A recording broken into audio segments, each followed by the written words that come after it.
I'm not a promoter. I'm a manager.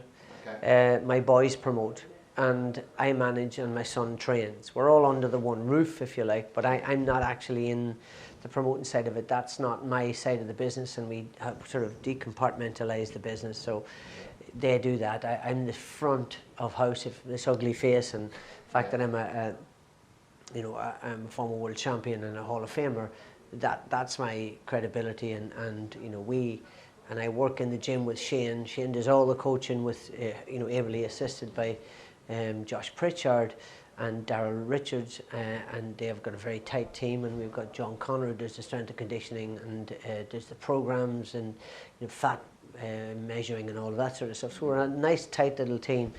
But I am actually the manager. I've been commentating a long time. I really sort of had run out of steam for me. I no longer got gratification out of that. It was great fun, and I enjoyed it, don't get me wrong, but and I'd done 10 years at Sky. I'd done about 7 years before that flying all over the place. I went to America, worked with ESPN, worked with Star TV in Asia, worked with Eurosport, Sky and ITV, BBC, done all of that, and then I decided I would look after fighters and I would manage fighters. Thousands and thousands of fighters that asked me up and down the country when I was doing my television stuff, why don't you manage me? I'd love you to look after me, train me, whatever.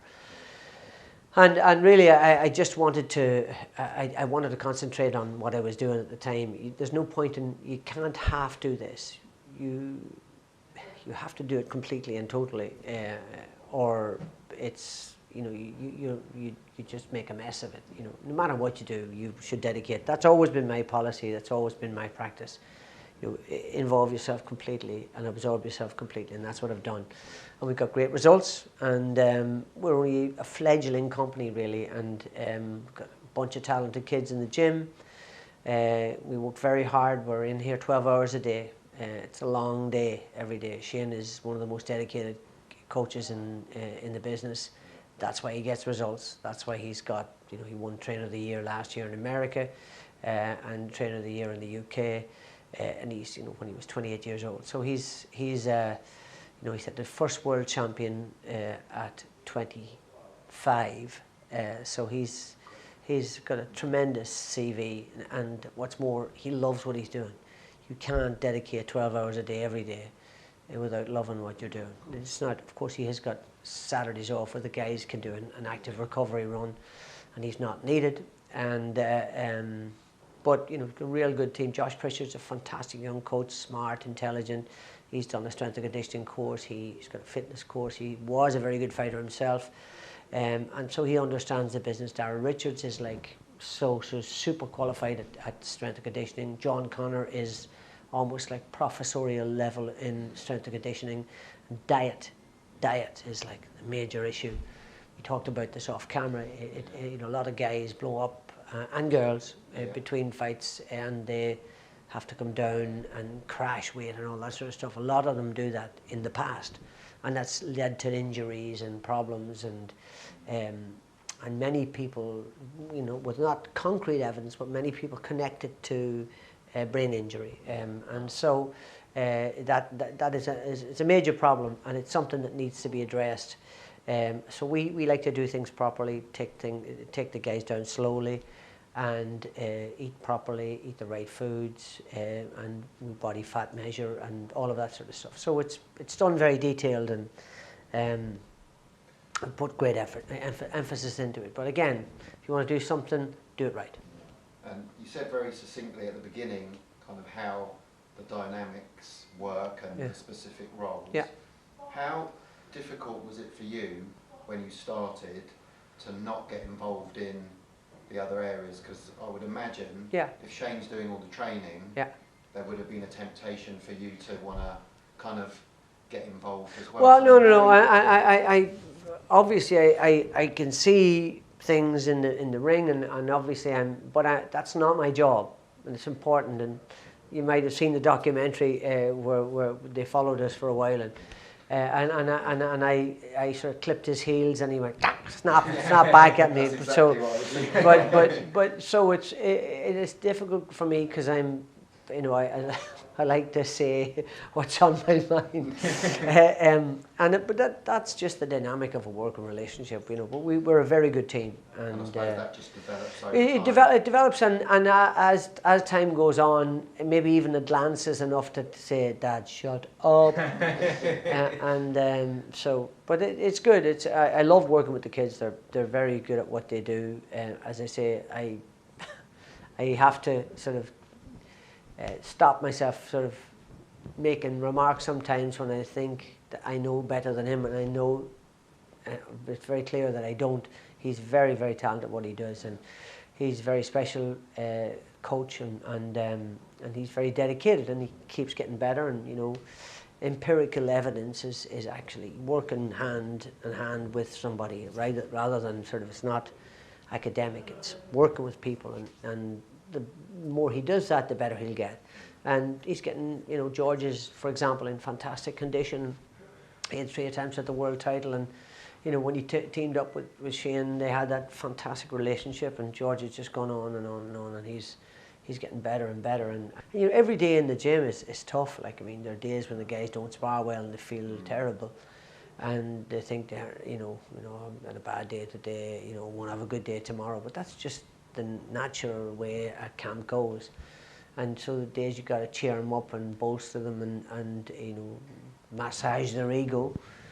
And other days, you just got to sit back. And that's basically what my job is.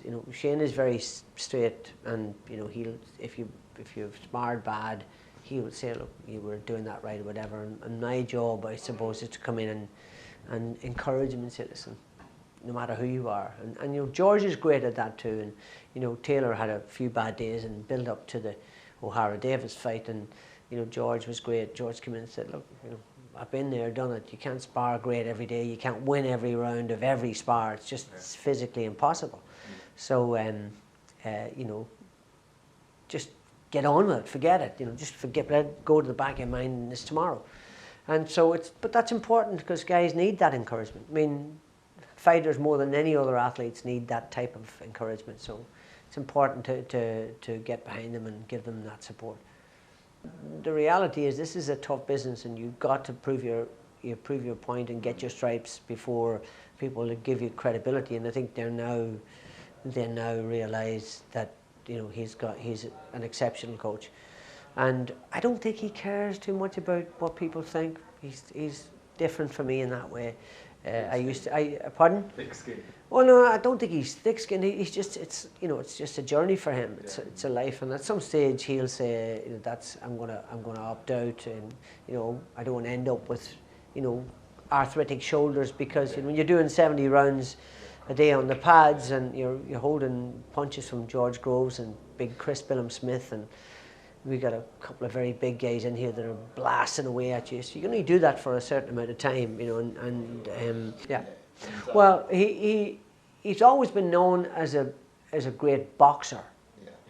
Yeah. Since he's turned pro, all the boys in the GB said he couldn't punch, and I think Shane had got him to sit down on his shots more, to just sit down another half second to really place his shots well, and he places his shots well.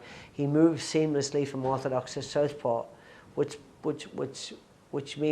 makes you multifaceted and much more difficult to cope with. He's quick. He's got a great engine. He's got a good chin, and all of those other little drills and those combinations, I see them working day in, day out with them, moving the feet, slipping, sliding, shifting into position to punch. And that is just minuscule, minutiae detail that makes the difference between the guys that are there and the guys that are superstars. That's the difference. And only, as I say, so I think the combination of him working with Shane has turned the metal into gold. So he's beaten Vasquez, a much more difficult fighter, with much more credibility and much more standing, and he ground him down and stopped him, and nobody's done that. So he beat him with pace. He had to take a few shots. It wasn't as pretty a fight. It was an uglier fight. But sometimes you got to win ugly, and we know that. And so every fight, every step of the way, we carefully analyse his opponent. We know who he's up against. We think, does he want this fight? Does he need this fight at this stage in his career? Yes, no, and then we make the decisions from there. But so that's where Shane and I and the boys, who are very good matchmakers as well, work together on. And so Humberto Soto is a test. We wouldn't be picking him if he wasn't a test. Very, very much a test. And he's a great combination puncher, great left hook. And he jabs and he feints a jab and turns into a left hook, which for a southpaw is difficult to read. So that's that's going to be a tough fight. And he's a good challenge. And although he's 37, he's fresh for 37. He hasn't fought for a year and a half, so he hasn't put miles on the clock. It's like riding a bicycle with these guys. They don't forget the skills, the natural skills. It just comes like that. It's just brilliant. And they'll fall back. Once he gets his weight down a bit and gets back into condition, and he will be in great condition, and this will be a tough fight. This will be a really tough fight. This could be the most dangerous fight that he's had. Look, this is a business where guys bash each other every day of the week. They punch each other every day of the week, and that's the business you're in, and so you make that decision when you're 12 years old and you get really good, and when you start, you want people to look at you and say, wow, he's great, isn't he? That's when it all starts with. And then it gathers pace, and then you realise, actually, I'm quite good at this. This is really, and look, everybody's talking about me, and it's you know what I'm saying? That's the long and short of it. That's where it starts, and people start to a lot of kids are bullied, and they go to school and they get bullied, and they start boxing to stop the bullies. Yeah. And they don't become bullies themselves, but they stem it right away. They go, you're going to bully me, boom! Yeah. And it's, and that's a bullying over. What we do, we have our elite boxing setup, and we have the Barry McGuigan Boxing Academy, which is going to become a foundation. We've already been working since the 2012 Olympics. We got a position, we're one of the few charities, foundations to get a place in the copper box. We're still there. We've been working in Hackney and Newham, and we're working, Maurice Hope has done some work with us, Sylvester Mitty's done some work with us. Dom is our he's a former boxer from the Repton Club, fabulous coach, and he works with all these kids, and that's growing exponentially. It's just, we've got a girl called Karen West, who's one of the main reasons why the Olympics got to London in 2012. She was one of the major movers and shakers in getting the games there, and one of the great organisers. And she had the job of turning those fabulous Olympic facilities into access for regular people. And we got to know her, and she now fronts up our Sport for Good programme. So it's taken on a life of its own. So we're very busy. So the Barry McGuigan Boxing Academy is going to become the foundation, and it's just going like that. So that's good for me, because I love that, because it just helps people, and that's the side of the business that just gives back to the sport, and that's what I want. My life hasn't changed a great deal, and I don't necessarily want it to change. I'd like to impact as much as I can on helping kids, and whether they're professional fighters or whether they're just starting out in boxing, to give them a chance to realise their dream and to maximise the potential and become educated along the way. I'm really into lifelong learning. It's really, really important. Learn something new every day. Try and improve yourself and improve your knowledge every day. And it's good to be articulate. It's good to be able to speak and use a vocabulary that will make you feel proud of yourself, and be able to talk to the executive and talk to the guy on the street and just treat them the same, and feel like you're comfortable with both.